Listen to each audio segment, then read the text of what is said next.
अभी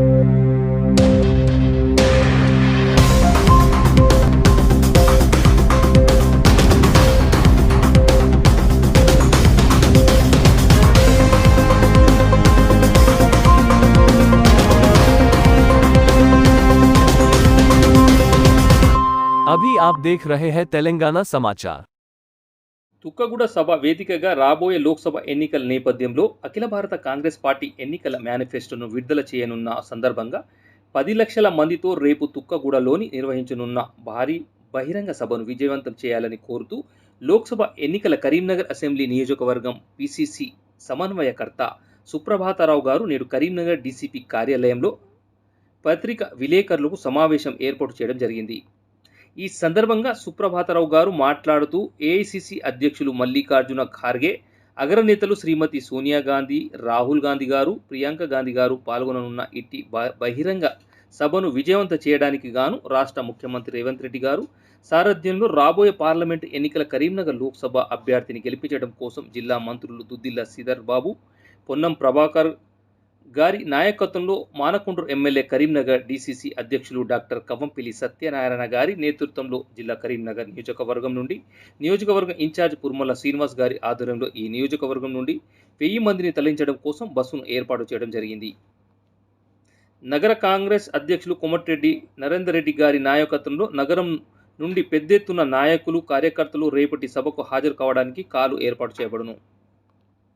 ఇట్టి సభ విజయవంతం కోసం నాయకులు, కార్యకర్తలు సమన్వయం పరుచుకుని సభలో మన నాయకులు చేయనున్న ప్రసంగాలను, అన్ని విషయాలను పార్టీ కార్యకర్తలు ప్రజలకు చేరవేసేందుకు కృషి చేయాలని పత్రిక ముఖంగా కోరినారు. ఈ పత్రిక విలేకరుల సమావేశంలో పిసిసి కార్యదర్శి వైద్యుల అంజనేయ కుమార్, జిల్లా కాంగ్రెస్ ఎస్సీ సెల్ అధ్యక్షులు కొరివి అరుణ్ కుమార్, ఎస్టీ సెల్ అధ్యక్షులు శ్రవణ్ నాయక్, జిల్లా కాంగ్రెస్ ప్రధాన కార్యదర్శి ఎస్కే సిరాజ్ హుసేన్, కార్యదర్శి సిరికొండ శివప్రసాద్, నాయకులు కాంగ్రెస్ పార్టీ తదితరులు పాల్గొన్నారు. పార్లమెంట్ ఎన్నికల సందర్భంగా దానికి దిక్సూచిగా పెద్ద ఎత్తున బహిరంగ సభ ఏర్పాటు చేస్తూ తెలంగాణ రాష్ట్ర వ్యాప్తంగా అన్ని నియోజకవర్గాల నుంచి నియోజకవర్గానికి దాదాపు 5000 మంది తరలించాలని రాష్ట్ర ముఖ్యమంత్రి పిసిసి అధ్యక్షుడు రేవంత్ రెడ్డి గారు తీసుకున్న నిర్ణయం మేరకు మన కరీంనగర్ అసెంబ్లీ నియోజకవర్గం నుండి తరలించడానికి ఇక్కడ ఇన్ఛార్జిగా నన్ను నియమించడం జరిగింది. నేను గత 5 సంవత్సరాలుగా కూడా కరీంనగర్ అసెంబ్లీ నియోజకవర్గానికి ఇన్ఛార్జిగా పనిచేస్తూ నరేంద్రన్న గారి నాయకత్వంలో అసెంబ్లీ ఇన్ఛార్జ్ శ్రీనివాస్ గారి నాయకత్వంలో ఇక్కడ పలు కార్యక్రమాలు చేయడం జరిగింది. ఈ నియోజకవర్గంలో కాంగ్రెస్ పార్టీ అత్యంత పటిష్టంగా ఉంది. సిటీ ప్రెసిడెంట్ నరేంద్రన్న ఆధ్వర్యంలో కానీ అందరు నాయకులు, మన అంజన్ కుమార్ గారు కానీ, శ్రావణ్ కుమార్ గారు కానీ, మన అరుణ్ కుమార్ గారు కానీ వీళ్ళందరూ కూడా సహకరిస్తూ ఈ నియోజకవర్గంలో తమ వంతు శక్తి వంచన లేకుండా కృషి చేయడం జరిగింది. రాబోయే పార్లమెంట్ ఎన్నికల్లో కూడా ఈ నియోజకవర్గం నుంచి మెజార్టీ ఇవ్వడానికి మంత్రులు మన పొన్నం ప్రభాకర్ గారి నాయకత్వంలో, శ్రీధర్ బాబు గారి నాయకత్వంలో ఈ కాన్స్టిట్యున్సీ నుంచి మనం ఖచ్చితంగా మెజార్టీ ఇవ్వడానికి వీళ్ళు సిద్ధంగా ఉన్నారు. మన నాయకత్వంలో, వీళ్ళందరి నాయకత్వంలో నేను పనిచేయించడానికి ఇక్కడ రావడం జరిగింది. కాబట్టి పార్లమెంట్ ఎన్నికల వరకు కూడా ఇక్కడ నియోజకవర్గంలో నాయకులందరినీ సమీకరిస్తూ సమన్వయపరుస్తూ ముందుకు సాగుతాం. అదేవిధంగా ముఖ్యంగా రేపటి సభ విషయంలో ఈ నియోజకవర్గం నుంచి దాదాపు 1500 మంది ముఖ్య నాయకులను, కార్యకర్తలను తరలించడం జరుగుతుంది.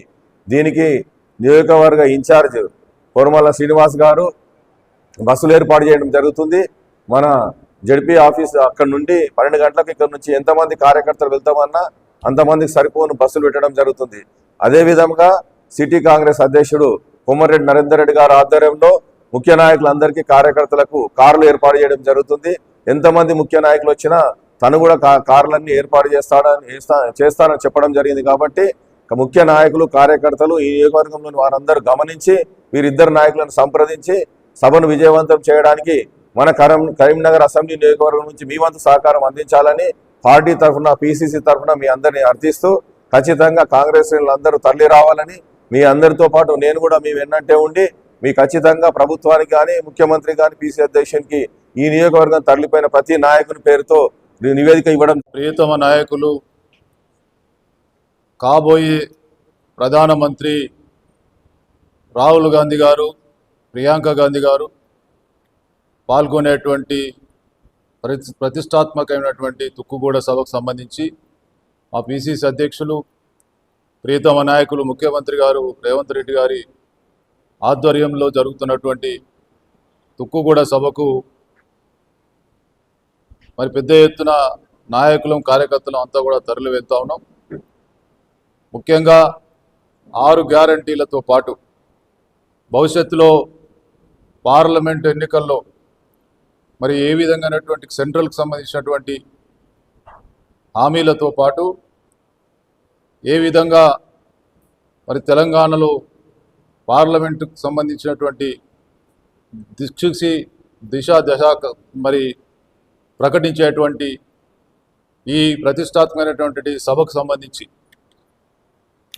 కరీంనగర్లో ఉన్నటువంటి నాయకులంతా కూడా పెద్ద ఎత్తున తరలి రావాలని, దీనికి సంబంధించి మరి మీకు అన్ని రకాలుగా నాయకులమంతా కూడా కలిసికట్టుగా పనిచేసి ఈ సభ విజయవంతానికి మనంత పాత్ర పోషిస్తామని సందర్భంగా తెలియజేస్తూ, తుక్కుగూడకు సంబంధించినటువంటి ఈ సభలో మన నాయకులు చేస్తున్నటువంటి ప్రసంగాలు కావచ్చు, నాయకులకు సంబంధించినటువంటి ఏదైతే మరి ఈ సభ నుంచి వెలువడేటువంటి అన్ని విషయాలను కూడా మనం కార్యకర్తలకు ప్రజలకు తెలియజేయడానికి మనం ఆ సభకు తప్పకుండా హాజరై తద్వారా రేపు జరిగేటువంటి పార్లమెంట్ ఎన్నికల్లో ప్రజలను సమాయత్తం చేయడానికి మన వంతు కృషిగా తరలి రావాలని మీ అందరికీ పేరు పేరున ఆహ్వానిస్తూ తప్పకుండా ఈ సభ విజయవంతంలో మనం తుక్కుగూడలో జరగబోయే జన జాగరణ సభకు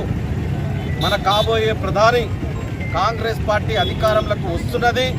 తప్పకుండా మోడీ ప్రభుత్వం ఓడిపోతూ ఉన్నది. వాళ్ళు మీడియానంతా మేనేజ్ చేసి మేము 400 సీట్లు అంటున్నారు. మరి 400 సీట్లు అన్నోళ్ళు అన్ని పార్టీలను దూరం చేసి ఈసారి మళ్ళీ అలయన్స్ చేసుకోవడం దేనికని నేను చెప్తా ఉన్నాను. ప్రజాస్వామ్యాన్ని కూని చేస్తూ ముఖ్యమంత్రులను జైల్లో వేస్తూ మాజీ ముఖ్యమంత్రులను జైల్లో వేస్తూ ఈరోజు కేజ్రీవాల్ జైల్లో వేయడం ఏంటి, శిబు సోరెన్ హేమంత్ సోరెన్ జైల్లో వేయడం ఏంటి? ఇది ప్రజాస్వామ్యానికి విరోధకాలు ఇచ్చినటువంటిది. మరి అవినీతి గురించి నువ్వు మాట్లాడావు. మరి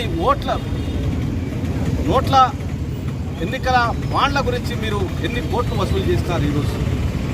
కాబట్టి ఎలక్టోరల్ బాండ్స్ అనేది పెద్ద అవినీతిమయం. ఆ పేరు మీద మీరు 1000 కోట్లు ఈరోజు శరత్ చంద్రారెడ్డి దగ్గర ఎన్ని కోట్లు తీసుకొని ఆయనకు బెయిల్ ఇచ్చినారు, ఎన్ని కోట్ల రూపాయలు ఇచ్చుకొని డిఎల్ఎఫ్ సంస్థకు కేసులు లేకుండా చేసినారు. ఇవన్నీ ప్రజలు గమనిస్తూ ఉన్నారు. కాబట్టి రేపు జరగబోయే భారీ బహిరంగ సభకు రాహుల్ గాంధీ గారు మన కాబోయే ప్రధాని గారు వస్తున్నారు. కాబట్టి అందరూ కూడా అధిక సంఖ్యలో పాల్గొని ప్రజాస్వామ్యాన్ని పరిరక్షించాలని నేను కోరుకుంటున్నాను.